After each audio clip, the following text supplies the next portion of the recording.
Muy buenos días a todas y a todos al Museo de la Mujer, centro de difusión de una nueva cultura de igualdad sustantiva entre mujeres y hombres.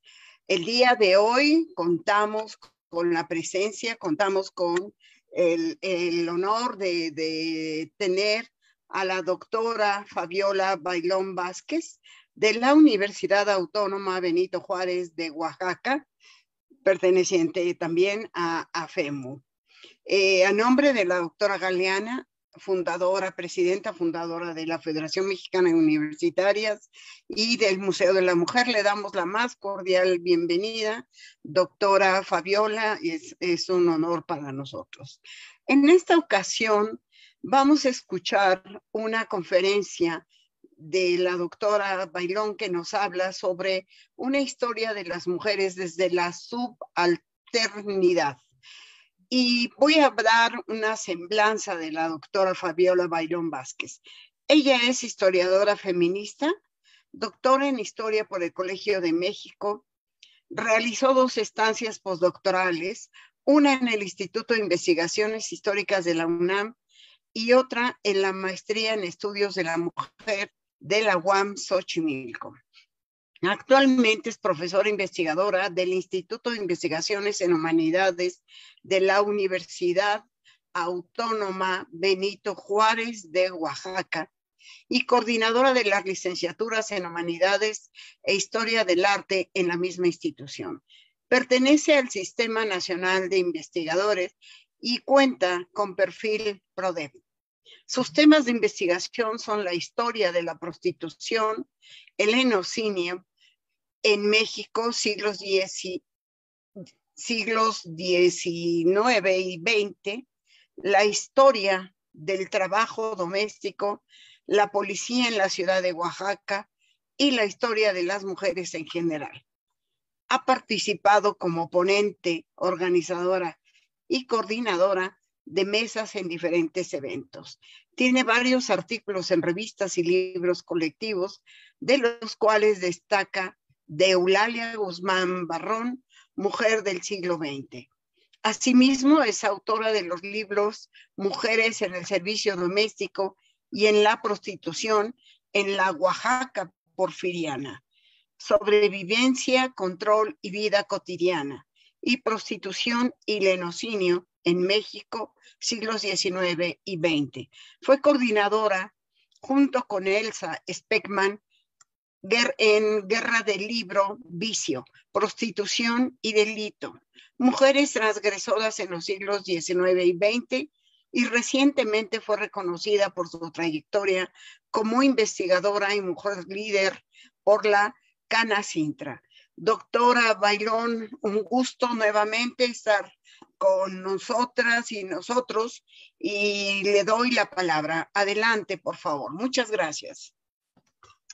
Hola, muy buenos días a todas y a todos. Agradezco mucho a la doctora Patricia Galeana y al Museo de la Mujer por la invitación para celebrar el Día de la Historiadora y el Historiador. De verdad me siento muy halagada de que hayan pensado en mí. Y bueno, además, para hablar sobre mi trayectoria y quehacer histórico. Por lo cual, a diferencia de otras participaciones que he tenido en el Museo de la Mujer, en esta ocasión la estructura de mi charla es diferente, ¿no? De hecho, quisiera que fuera eso, una charla, una plática, más que una conferencia formal con diapositivas, ¿no? Me disculpo porque estoy un poquito, tengo la garganta un poco cerrada, entonces a lo mejor por ahí se escucha más grave mi voz y de repente se va. Espero que no, pero bueno. En esta ocasión, pues el objetivo es reflexionar a partir de mi propia historia y quehacer histórico. Es decir, pues de mi experiencia pues muy personal en torno a algunas de las diferentes formas de abordar la historia de las mujeres, específicamente aquella que se ha tejido teniendo como sujetas de estudio a las mujeres subalternas o aquellas que han ocupado los últimos escalones de la estructura social.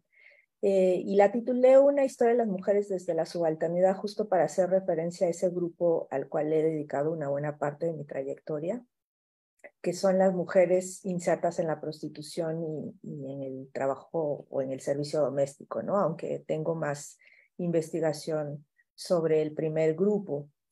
Y pues también, o en un segundo momento, pues para señalar que parte de esta trayectoria como historiadora, que he tenido como historiadora, se ha ido tejiendo desde la periferia, ¿no? Desde el estado de Oaxaca, en el cual resido actualmente.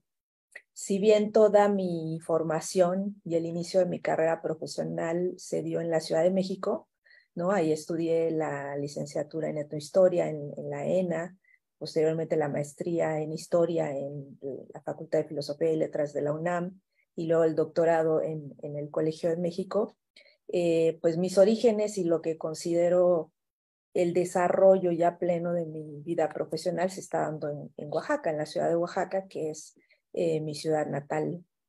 Me ha tocado experimentar ambas situaciones, en el centro y en la periferia, y bueno, puedo afirmar que sí existen grandes diferencias entre hacer historia en una ciudad como la Ciudad de México, con todos los recursos e infraestructura que tiene, y hacer historia en un estado como Oaxaca, cuyas carencias son grandes.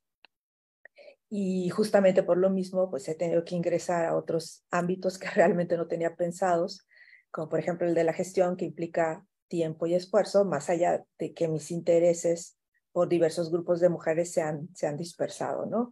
Pero lo que ciertamente no ha cambiado es mi interés por la historia de las mujeres, que se ha mantenido pues a lo largo de los años. Y me parecía importante empezar con esto ahora, porque ahora que reflexionamos, que estamos conmemorando, perdón, el Día de la Historiadora y del Historiador, porque pues hacer historia de las mujeres sigue siendo sigue requiriendo mucha persistencia, mucha tenacidad, ¿no? Y más aún cuando se trata de mujeres de los estratos más bajos. Al respecto, Marcela Lagarde ha señalado que muchos de los logros de las mujeres se deben a que hemos sido, ella dice, insistencialistas, ¿no? Es decir, que hemos estado ahí insistiendo en las materias que nos interesan con tenacidad, con necedad, si se quiere, a veces con terquedad. Y así ha sido con la historia de las mujeres dentro pues, de una disciplina que hasta hace muy poco seguía minimizando la importancia de la mujer como sujeto histórico.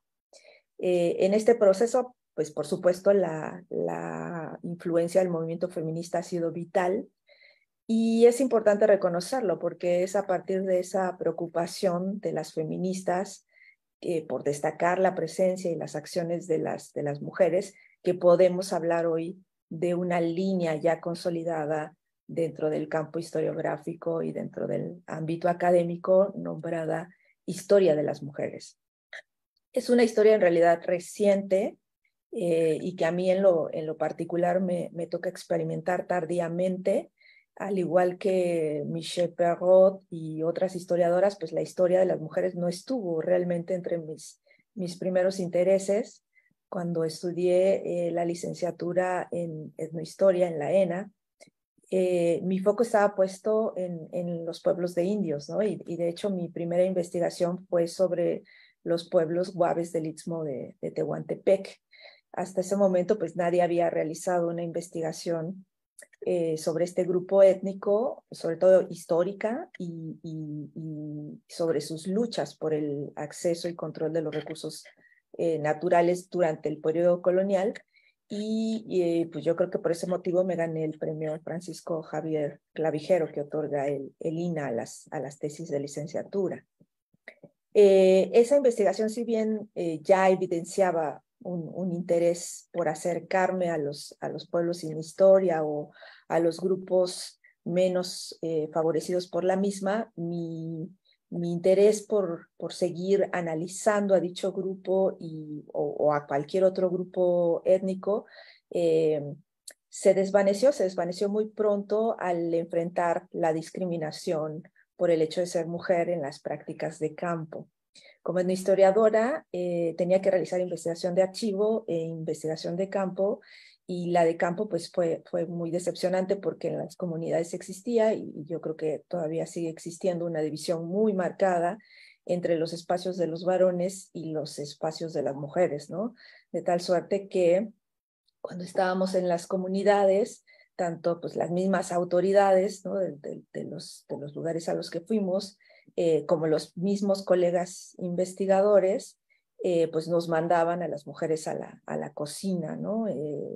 Mientras ellos asistían a las reuniones o estaban presentes en los espacios de decisión. Este creo que fue un primer encuentro con eso que después pude identificar y nombrar como toma de conciencia de género. Cuando yo estudié la licenciatura prácticamente no se leía mujeres. El conocimiento histórico era pues conocimiento androcéntrico, y por supuesto no existía una clase de historia de las mujeres. Y quizá por eso me quedé sumamente impactada cuando escuché a la doctora Carmen Ramos Escandón, que en ese momento pues impartía clases en la Facultad de Filosofía y Letras de la UNAM, y había ido a la ENA a dar una conferencia para hablar sobre la necesidad de estudiar la historia de la mujer. Después me enteré que ella había escrito un primer artículo en la ya pues icónica revista FEM sobre esta necesidad en el año de 1979, es decir, 30 años antes de que yo la hubiese escuchado. Y bueno, ella aportó enormemente a introducir los estudios de género dentro de la disciplina histórica en México, y realizó pues diversas revisiones metodológicas e historiográficas sobre la historia de la mujer. Entonces, pues yo estaba decepcionada del campo etnohistórico, y me propuse, por supuesto, tomar sus clases, y para ello pues me tuve que inscribir en la maestría en Historia de la Facultad de Filosofía y Letras, porque me había dicho que era imposible tenerla como maestra si no era así, ¿no? Entonces fue entonces a través de su clase que me acerqué por primera vez a lo escrito por otras mujeres y a la tarea de empezar a reconocer su trabajo, ¿no? Desde Simone de Beauvoir, pasando por Gayle Rubin, Martha Lamas, Mary Nash, historiadoras como John Scott, Gisela Bock, por supuesto las mexicanas Ana Lau, Julia Tuñón, entre otras, pues se volvieron referentes comunes, ¿no? Y me parece importante nombrarlas y reconocerlas, porque fue gracias a su legado que logré entender de qué iba eso que se llamaba historia de las mujeres, cuáles eran las herramientas metodológicas para desarrollarla, y sobre todo la trascendencia de rescatar a la mujer como sujeto histórico. Fue un entendimiento al que llegué en realidad pues tarde, porque la historia de las mujeres había iniciado en la década de 1970, y todo esto yo lo estaba experimentando al inicio del siglo XXI. Es decir, había ya un camino recorrido que, bueno, definitivamente agradezco, porque ello me permitió ver la posibilidad de seguir sobre esa línea. No fue un proceso fácil dentro de la disciplina. Todavía se dudaba de que las mujeres pudieran tener una historia, o de que hubiera fuentes para su reconstrucción, pero en definitiva fue un camino que tomé y del cual no me he desviado desde entonces, ¿no? Por supuesto, Carmen Ramos se convirtió en mi directora de tesis, y con ella empecé a trabajar mi primera investigación sobre historia de las mujeres, que fue mi tesis de maestría. Hasta ese momento, la mayoría de los estudios estaban centrados en mujeres de clase media o alta que habían escrito o cuya participación política había sido destacada. Por supuesto, estaban también aquellos estudios más generales, en los cuales lo que interesaba era, por ejemplo, conocer el papel de la mujer en la familia, y que eran estudios cuya accesibilidad a fuentes claramente identificables, pues los habían hecho una realidad, ¿no? Sin embargo, pues mi formación como etnohistoriadora pues me empujaba a enfocar a aquellos grupos pues menos favorecidos, la la misma temática de la mujer guardaba, como llegó a señalar Carmen Ramos en un artículo que escribió para un libro, este libro que tituló Persistencia y Cambio, un acercamiento a la historia de las mujeres. Guardaba un cierto parentesco, dice ella, metodológico, con la pregunta sobre la importancia de los grupos llamados por el reconocido antropólogo Eric Wolf, los pueblos sin historia, o aquellos que por la dificultad en la obtención de información respecto de su importancia, de su papel histórico, no están integrados al conocimiento de una historia tradicional y han sido despojados de un pasado, ¿no? que los margina. Aunque claro, no era lo mismo hablar de mujeres que habían tenido algunos recursos y que habían podido destacar y cuyas fuentes además eran mucho más accesibles que de aquellas que no habían contado prácticamente con ningún recurso y que su presencia apenas sí es visible en los documentos. Los estudios sobre las mujeres de los estratos más bajos eran realmente escasos en ese momento. La misma Carmen Ramos se encontraba realizando algunas investigaciones sobre mujeres obreras en la Ciudad de México. Estaba por salir el estudio de Fernanda Núñez sobre la prostitución en la Ciudad de México también, pero realmente no había muchos, ¿no? Desde la primera edición de Género Historia, que es el libro que compiló Carmen Ramos y que se publicó en el año de 1992, ella había planteado, entre los muchísimos temas y entre los vacíos que existían en la historia de las mujeres, que era todavía necesario explorar el tema de la prostitución, ¿no? Y no lo planteaba desde el desconocimiento. Su tesis de maestría había versado sobre la novela Santa de Federico Gamboa, que trata sobre la vida de una prostituta en el Porfiriato, tema del cual después se movió hacia la eh, normatividad de las conductas de las mujeres en la ley y el trabajo de las mujeres en el proceso productivo del sector textil, todos ellos ubicados en el Porfiriato y en la Ciudad de México, ¿no? Entonces, un poco animada por los propios enfoques y periodización de mi maestra, pero también por mi propia formación etnohistórica, pues empecé a interesarme y a profundizar en la historia de las mujeres dedicadas a la prostitución en la Ciudad de México a finales del siglo XIX. Pues una tarea que de entrada pues se plantea complicada porque, como ya lo había mencionado, pues a diferencia de otros grupos, los que se encuentran en los estratos más bajos normalmente dejan muy pocos rastros en los archivos. Sin embargo, en un primer acercamiento a este grupo, pues descubrí una pues inusitada preocupación de los médicos por el tema de la prostitución, y una constante necesidad, ¿no?, de incrementar la vigilancia y el control sobre las mujeres dedicadas a ello. Hay que recordar que desde la segunda mitad del siglo XIX se impuso en México el llamado sistema reglamentarista que, entre otras cosas, impuso normas y obligaciones a las mujeres insertas en el comercio sexual. Y bueno, tratando de entender por qué eran los médicos los más interesados, y por qué se empeñaban en realizar propuestas para regular la vida de estas mujeres, pues empecé a estudiar las medidas normativas, comparándolas con su pensamiento.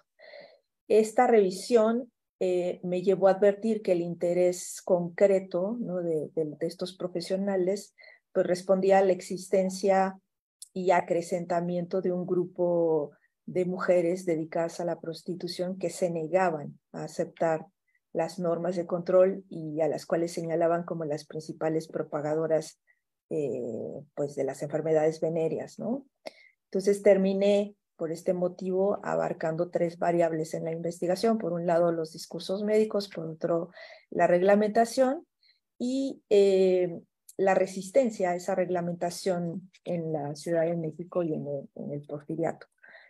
Las El papel que jugaron las fuentes sin duda fue determinante, y no solo lo había sido para mí, sino para gran parte de las historiadoras que en ese momento estaban haciendo historia de las mujeres en el mismo periodo y cuyos temas eran sobre los ordenamientos legales, por ejemplo, las normas y los valores en la legislación, la patria potestad, el divorcio, las disputas familiares, los conflictos entre parejas, entre otros temas. Por otro lado, estaban otros estudios que se centraban en los diferentes tipos de discursos, ¿no? El discurso, discursos educativos, discursos criminales, discursos prescriptivos sobre las conductas femeninas, los discursos médicos, etcétera. Y luego estaban los estudios de representaciones, ¿no? Del cuerpo, de la feminidad, de la madre, entre muchos otros. Y bueno, empezaban a posicionarse los estudios sobre las ideas del cuerpo femenino y las prácticas médicas. Michel Perrault señala señala que sobre las mujeres se habla sin cesar, ¿no? De manera obsesiva, para decir lo que son o lo que deberían de ser. De ahí que pues muchos de los estudios sobre historia de las mujeres se centraran en ello, ¿no? Pero además esta tendencia pues también respondió a que la historia, como muchas otras disciplinas, pues estaba siendo influida por el giro lingüístico, ¿no? Y la primacía del análisis de los discursos, las representaciones, las imágenes, etcétera. Yo creo que si en ese momento hubiera tenido más conocimiento del feminismo, hubiera avanzado de manera diferente en esa investigación, pero mi introducción al feminismo fue en realidad posterior y bastante accidentada, por lo que mi primer acercamiento se dio a través de los discursos. Y aún hoy me pregunto todavía si lo que hice no fue más una historia de varones, ¿no? Y particularmente de los médicos capitalinos del Porfiriato, y lo que pensaban, decían, hacían, o sobre la manera en la que veían a ese grupo, más que sobre ellas mismas, ¿no? En todo caso, en todo caso, esa investigación pues fue lo que en un primer momento me permitieron las fuentes. Y este es un reto, en realidad, al que nos tenemos que enfrentar quienes estamos interesadas en los grupos subalternos, y particularmente en las mujeres, porque su presencia en las fuentes es todavía menos perceptible, ¿no? Y su voz puede estar acallada. Ciertamente, pues al intentar rescatar las respuestas de resistencia de las mujeres dedicadas a la prostitución frente al sistema de control, pude empezar a acercarme a esas voces y, en palabras de Romana Falcón, a ese oscuro y amplio basamento de la pirámide social en femenino. Pero pues ello implicó varios problemas. Primero, el reconocimiento de que sus voces están mediadas por las instancias administrativas, que fueron las que de alguna manera pues las recogieron.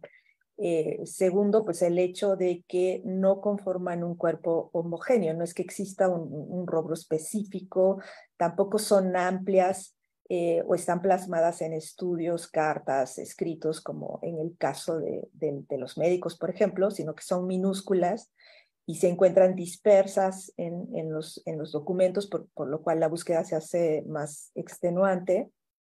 Y bueno, tercero, el hecho de que una parte de ellas no son tan evidentes como podría esperarse, por lo que se requiere de una lectura cuidadosa, a veces a contracorriente, ¿no?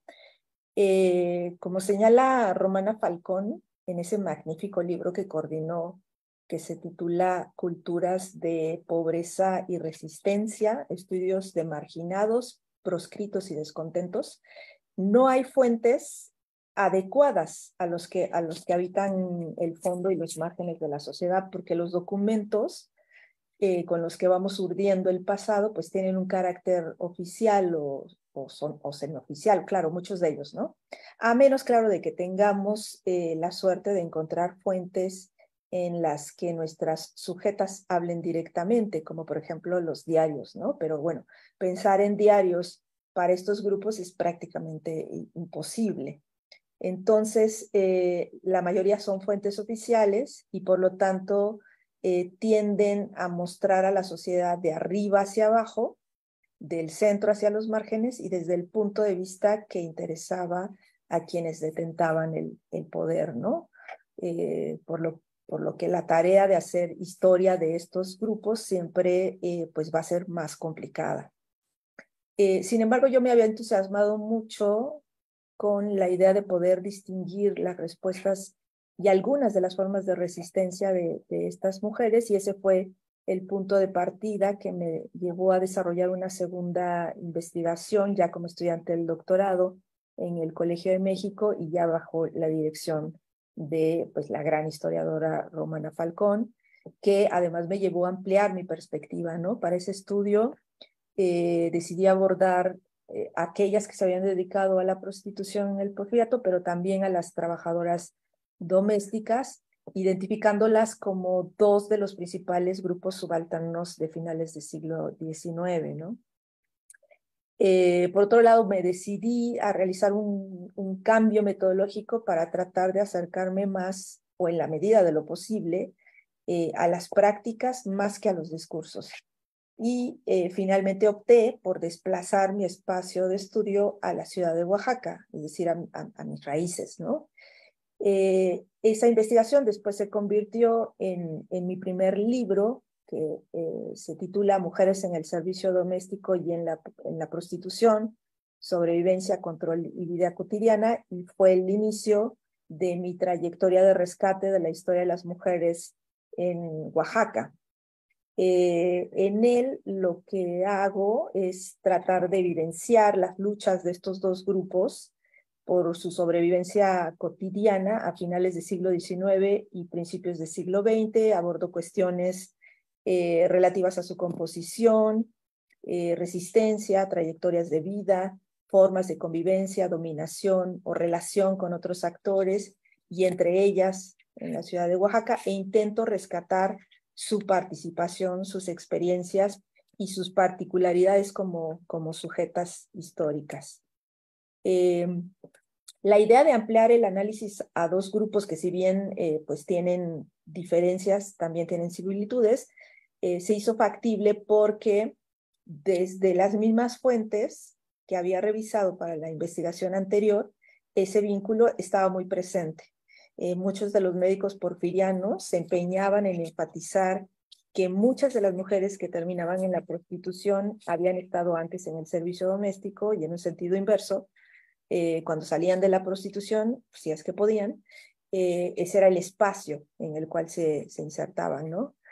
Y esto se debía a que realmente no existían muchas opciones para las mujeres de las clases bajas en ese entonces, ¿no? Descartando la vagancia, lo único que quedaba pues era la venta callejera y el trabajo industrial o artesano.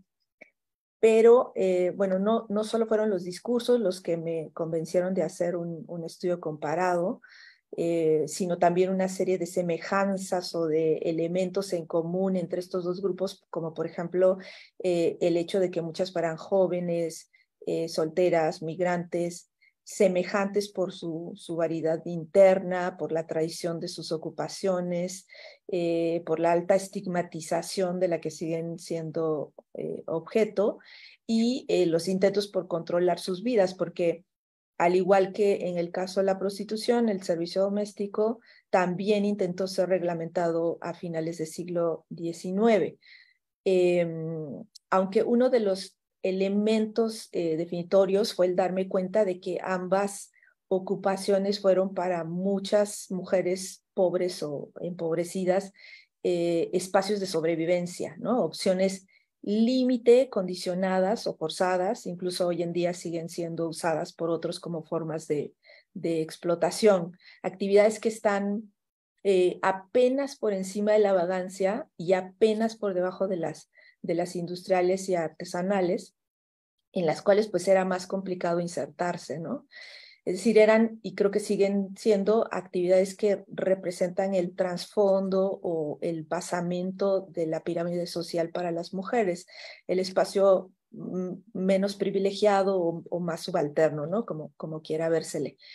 Entonces, como en el caso de mi primera investigación, pues decidí trabajar sobre 3 variables, pero de forma diferente.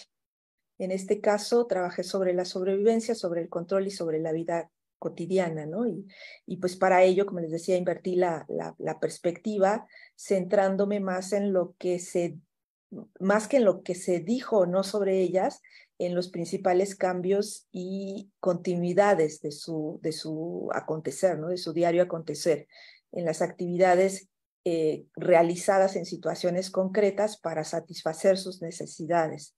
Eh, por lo menos de aquellas que habían dejado huellas de su andar y actuar por la urbe oaxaqueña del Porfiriato, ¿no? Y ello pues con el propósito de acercarse en la medida de lo posible pues a las mujeres de carne y hueso, ¿no? A las actividades menudas, o como diría Agnes Heller, a las reproducciones particulares creadoras de la posibilidad global y permanente de la reproducción social. Y entonces esto fue factible porque siendo una ciudad mucho más pequeña, la de Oaxaca, pues los fondos con los cuales podía trabajar eran claramente identificables en los archivos, y las conexiones que quería establecer pues se podían realizar con facilidad, al grado de que tuve la oportunidad de reconstruir algunas trayectorias de vida, ¿no? de mujeres concretas. Y también al cambiar a un espacio más pequeño y reducir la mirada, pues tuve la oportunidad de integrar una gran variedad de documentos que hubiera sido imposible obtener en el caso de la Ciudad de México. No puedo negar que la mayoría fueron institucionales, pero su lectura fue completamente diferente. Y bueno, aquí tampoco puedo negar la gran influencia que tuvieron en mí el seminario de la doctora Falcón en el Colegio de México, y el acercamiento a diversas lecturas y escuelas de análisis interesadas en escuchar la voz y propuestas de los marginados, como por ejemplo las de la resistencia y la subalternidad. Todo este bagaje fue muy importante para mostrar que los grupos que yo estaba analizando, pues más allá de ser receptoras pasivas de las políticas y las normas imperantes, pues desempeñaron un papel muy importante en la conformación de sus experiencias diarias, de su vida familiar y bueno, de la sociedad en su conjunto, ¿no? Aunque dentro del análisis también reconozco sus propias limitaciones, sus diferencias, y en ese sentido, pues revisé no solo la resistencia y la negociación o las relaciones de solidaridad o complicidad, sino también la fragilidad de su vida cotidiana, ¿no? La gran vulnerabilidad derivada pues de desventajas históricamente construidas que las han caracterizado en realidad, ¿no? Aspecto que, bueno, apenas toqué en esta investigación, que no desarrollé ampliamente, pero que se convirtió en el punto de partida de otras investigaciones de otra forma, del acercamiento a otra forma de abordar la historia de las mujeres subalternas, y particularmente las dedicadas a la prostitución, integrando el feminismo y algunas de las preocupaciones y discusiones presentes. Curiosamente, el feminismo llega a mi vida después de que había llevado a cabo ya 2 estudios de historia de las mujeres, y justo en el proceso en el que empecé a dar clase en la ENA sobre historia de las mujeres y a desarrollar otra investigación postdoctoral en la maestría en estudios de la mujer de la UAM Xochimilco, con una gran feminista, historiadora mexicana, Ana Lau Jaiben. Y bueno, con ella pues vino la lectura y el reconocimiento de otras tantas mujeres que todas impactaron de alguna manera en este nuevo enfoque, ¿no? Aunque quizá el elemento más trascendental haya sido mi trabajo en el ámbito de la sociedad civil y en el activismo, porque me permitió conectar el pasado con el presente y darle sentido a esa historia de las mujeres desde la subalternidad, ¿no? Esta además fue una etapa difícil, porque por primera vez fui requerida como consultora para participar en un diagnóstico sobre trata de mujeres con fines de explotación sexual. Por sorprendente que parezca, el investigador a cargo consideró que la historia era importante para entender el fenómeno y plantear propuestas de política pública. Y entonces me contrataron, ¿no? Y digo que fue uno de los retos más difíciles, pues por la responsabilidad que como historiadora llegué a tener en ese proyecto, pero además porque me tocó conocer a las mujeres de carne y hueso vivas y escuchar sus historias, pues todas ellas bastante complicadas, bastante difíciles. Entonces, pues de esta manera fue como mi interés por el tema de la fragilidad y la vulnerabilidad de los grupos que había analizado en el pasado en la ciudad de Oaxaca se conectó con lo que yo estaba observando en el presente y con el objetivo del diagnóstico, que era comprender y explicar la relación entre los explotadores de la prostitución y particularmente los llamados padrotes y las mujeres explotadas, ¿no? En este caso, pues regresé nuevamente al grupo con el cual inicié mis estudios y amplié considerablemente la perspectiva para entender o tratar de entender el papel que había tenido el Estado a lo largo de 2 siglos, el siglo XIX y XX, los cambios y continuidades experimentados por las mujeres, pero no solo por ellas, sino por el fenómeno y particularmente por los explotadores varones de la prostitución. Fue un proyecto muy ambicioso, implicó un equipo de trabajo grande, conjunción de muchos esfuerzos, el desarrollo y empleo de varias metodologías y herramientas. Además de la profundidad histórica, pues se abarcaron varios estados de la República, de los cuales se obtuvieron datos cualitativos, se realizaron grupos focales con mujeres insertas en la prostitución de diferentes edades y zonas. Se revisaron expedientes judiciales, se hizo el análisis también de un peritaje antropológico, etcétera, ¿no? Entonces, todo ello encaminado a construir esta propuesta de prevención.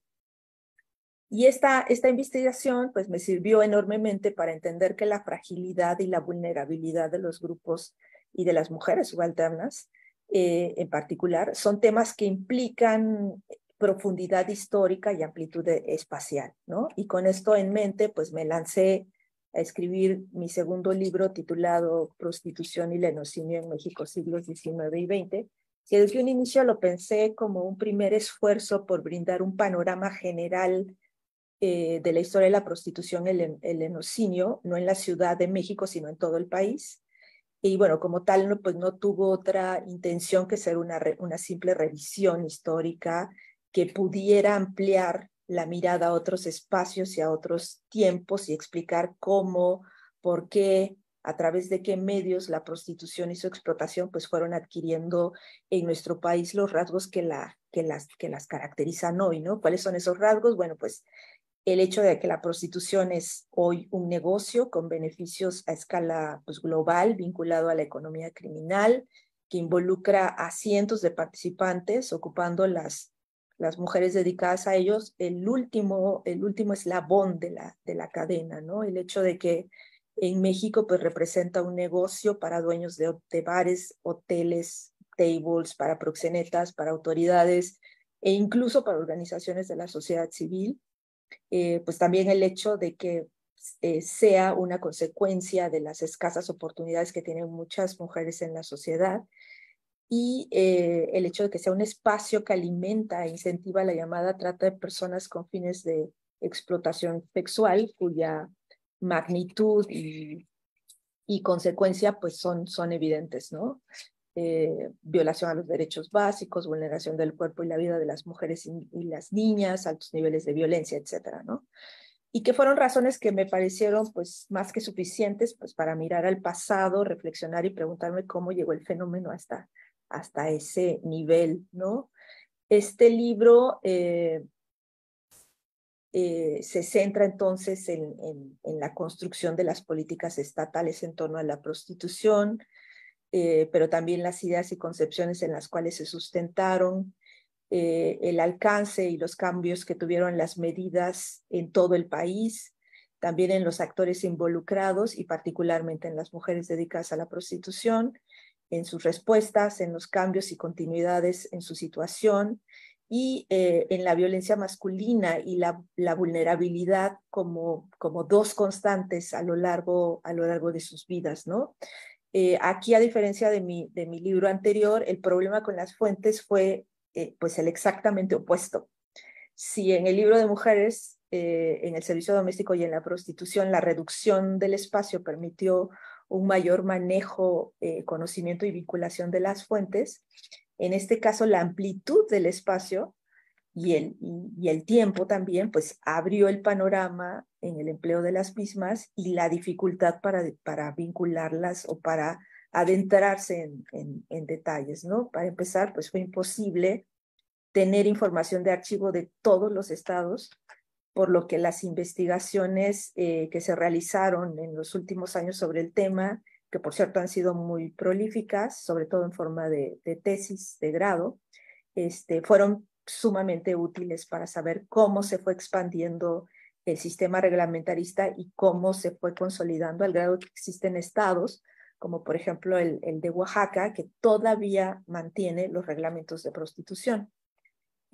Asimismo, pues las fuentes administrativas siguieron siendo muy útiles y en este caso incorporé muchas provenientes del ámbito legal, ¿no? Leyes, documentos judiciales, códigos, que además han sido fuentes en las que privilegiadamente aparecen los grupos subalternos, obviamente como los principales acusados o involucrados en un sinfín de causas, ¿no? Y una fuente novedosa que no había trabajado y que incorporé en este libro fue la prensa amarillista.